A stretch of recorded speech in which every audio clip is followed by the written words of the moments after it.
Keystone Films presents Mabel and Fatty viewing the World's Fair at San Francisco. Miss Mabel Normand and Mr. Roscoe Arbuckle visiting the fair.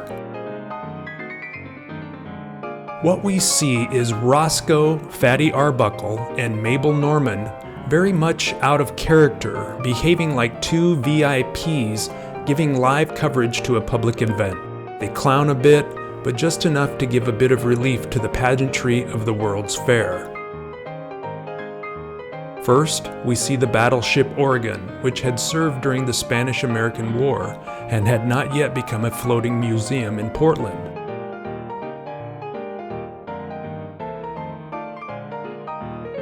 During the Second World War, the Navy would reclaim her for scrap, but at this time she was still known as the Bulldog of the Navy.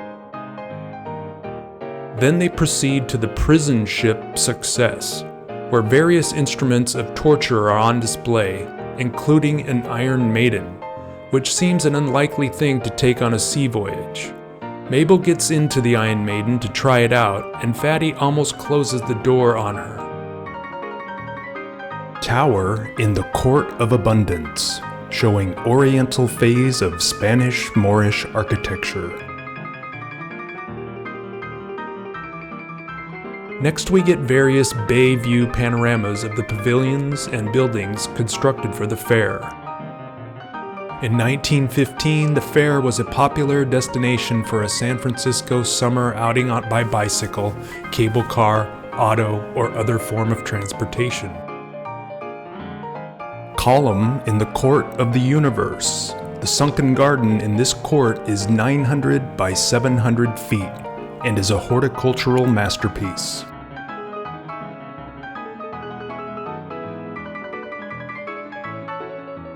The ukulele, originally a Portuguese instrument but adopted by the Hawaiians, was first played in the United States at the 1915 fair, creating a ukulele craze in the 1920s.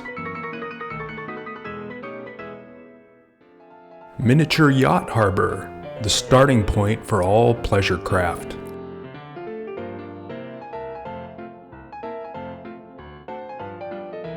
The universal reaction of fairgoers was a sense of wonder.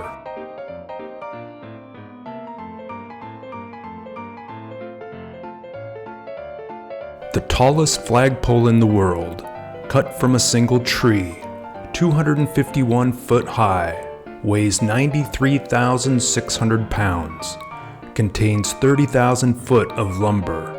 The star at the top is 10 feet wide and weighs 250 pounds.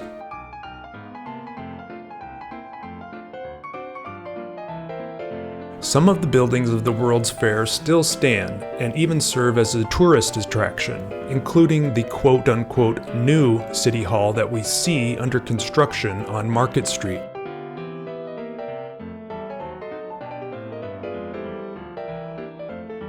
Roscoe Arbuckle meets Madame Schumann Henk, the concert singer. Fatty now meets Madame Ernestine Schaumann Henk aboard the ship. She is a famous opera singer, and she rapidly claps her hands over Fatty's mouth when he warbles for her. He warbles for her.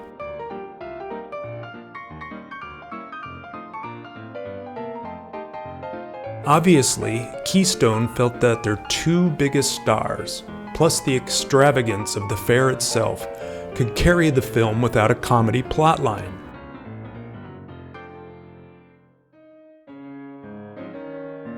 The Liberty Bell made a cross-country pilgrimage from Philadelphia to be displayed at the fair. Notables such as Thomas Edison were often photographed with the bell.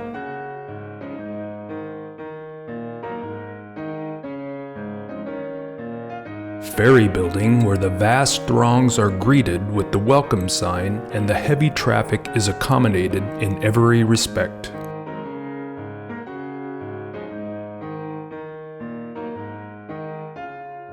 The 1906 earthquake and resulting fires became a defining moment in history.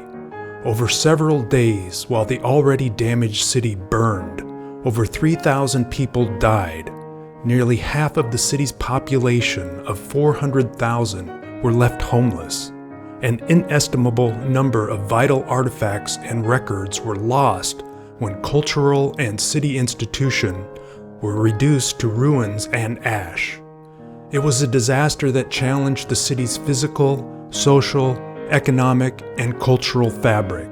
And to this day, we often think of San Francisco's history as divided into pre-earthquake and post-earthquake periods.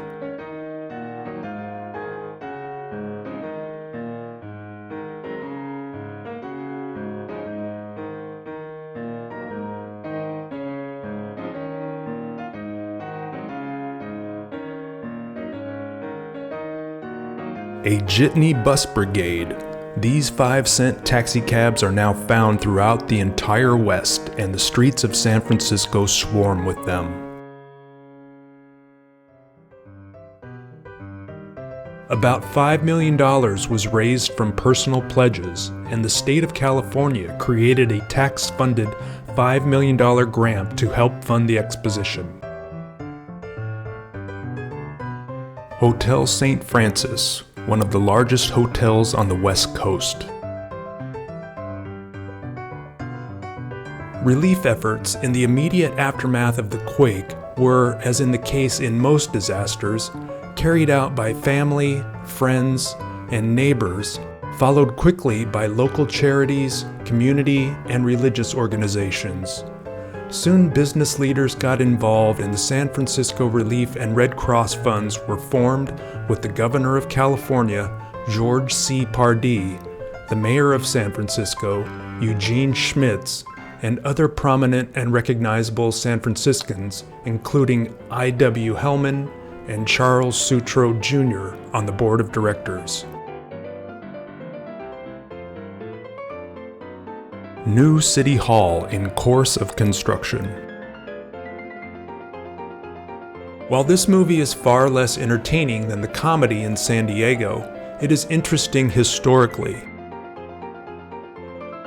Mayor Rolfe of San Francisco welcomes Ms. Norman and Mr. Arbuckle.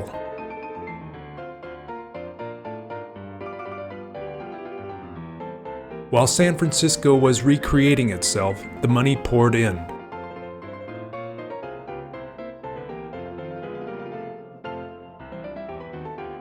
Various views will be familiar to San Franciscans today.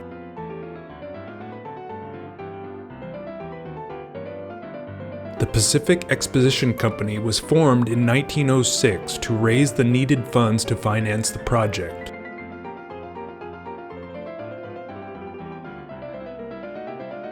The Spirit of the West.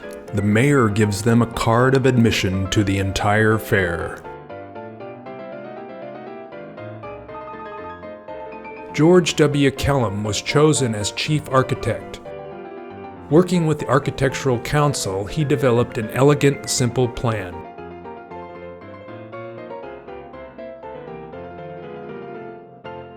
More footage of the sights of the fair and San Francisco is followed by a meeting with the mayor, James Rolfe Jr. He magnanimously writes them a card giving permission to take pictures anywhere in the fair.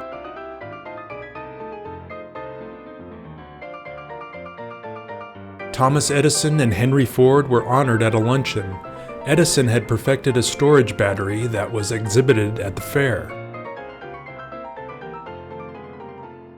Panorama of the San Francisco World's Fair grounds. The Panama Pacific Exposition began as a 1904 proposal by San Francisco's Reuben Hale, a prominent merchant, when he convinced fellow directors of the Merchants Association that the city should hold an exposition to celebrate the opening of the Panama Canal. A bill introduced in the U.S. Congress to provide $5 million in seed money failed to pass, and the 1906 earthquake put the project on hold. Even the earthquake failed to discourage San Francisco's entrepreneurial spirit. Photographs in the California Historical Society's collection document both the destruction and reconstruction of San Francisco. Personal diaries, journals, and letters provide us with first-hand accounts of daily life in the aftermath of the quake. Other materials such as broadsides, ephemera, artifacts, and official correspondence provide insight into the complicated role residents, business owners, church groups, community organizations, city officials, and the Army played in the cleanup and rebuilding of a new San Francisco. In the first days after the quake, people slept out in the open or under whatever shelter they could find. Tents, distributed by the military, were set up in designated locations around the city before eventually being replaced by wooden huts known as earthquake cottages. There were 26 official refugee camps around San Francisco, 21 of which were managed by the Army.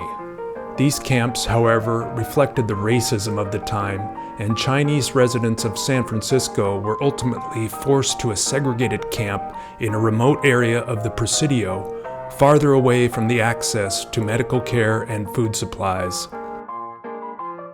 U.S. Army troops based nearby in the Presidio played a large role in the city's relief efforts by establishing control in many areas aside from refugee housing. General Order No. 18, issued on April 29, 1906, gives some insight into organization behind the military's relief effort. First, they divided the city into 7 relief sections, then assigned Army officers and assistants to each section. Army officers were also directed to work with the Mayor's Committee and the Red Cross to set up and run hospitals and food distribution locations. Incredibly, considering how much of the city's infrastructure was destroyed and the poor living conditions of the thousands of now homeless residents, very little disease broke out. The San Francisco Board of Health appointed 500 physicians to form a group of sanitary inspectors who worked with the Army to reduce the risk of disease, usually associated with overcrowding, tainted water, and poor sanitation. In General Order No. 14, Major General Adolphus Greeley stated, I quote, "The division commander will retain control of sanitation. Our greatest danger in the future may be expected and unavoidable insanitary conditions, and every person is cautioned that to violate the slightest degree in the instructions of sanitary officers would be a crime that could have no adequate punishment." End quote. While many official reports highlight the Army's role in keeping the peace and establishing relief efforts, personal letters and memoirs from that period tell a more nuanced story. Mayor Eugene Schmidt's order to kill any and all persons found engaged in looting or in the commission of any crime was in some cases used as an excuse to harass and even kill civilians, with some residents documenting their fear of the soldiers who swarmed the city streets. In correspondence sent to California Historical Society years later, Ernest W. Cleary, who was a member of the ROTC and the University of California, Berkeley at the time of the earthquake, recalls, soon afterward, a woman came running up from the fire area, wringing her hands and crying. She said, "I just saw something awful. A man saw that the fire was coming and opened his grocery and told us to help ourselves. A man came out with his arms full of groceries, and a soldier ran up and stabbed that poor man with his bayonet."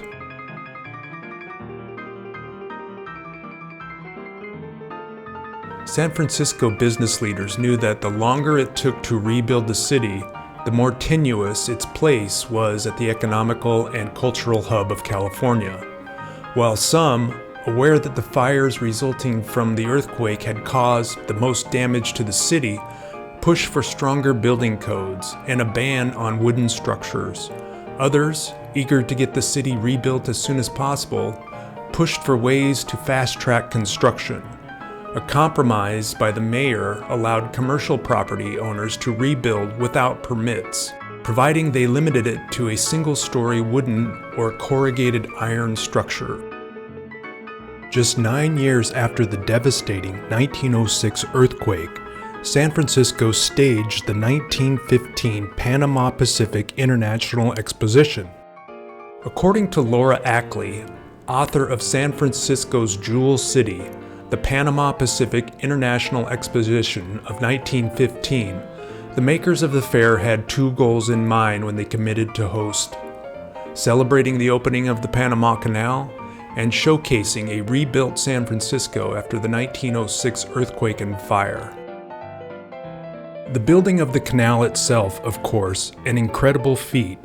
Over 50 years in the making, it was dubbed the 13th labor of Hercules.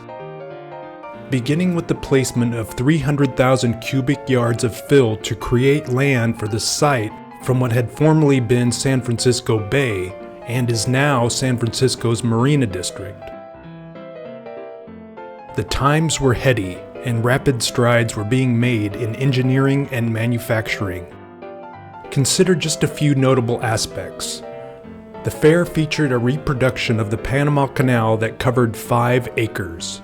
Visitors rode around the model of a moving platform, listening to information over a telephone receiver. The first transcontinental telephone call was made by Alexander Graham Bell to the fairgrounds before the fair opened, and a cross-country call was made every day the fair was open. The entire area was illuminated by indirect lighting by General Electric. The scintillator, a battery of searchlights on a barge in the bay, beamed 48 lights in 7 colors across San Francisco's fog banks. If the fog wasn't in, no problem. A steam locomotive was available to generate artificial fog. An actual Ford assembly line was set up at the Palace of Transportation and turned out 1 car every 10 minutes for 3 hours every afternoon, except Sundays. 4,400 cars were produced during the exposition. The Machinery Palace was the largest wooden and steel building in the world at the time. The entire personnel of the U.S. Army and Navy could have fit inside. The first ever indoor flight occurred when Lincoln Beachery flew through the building before it was completed. Even World War I failed to put a damper on the festivities.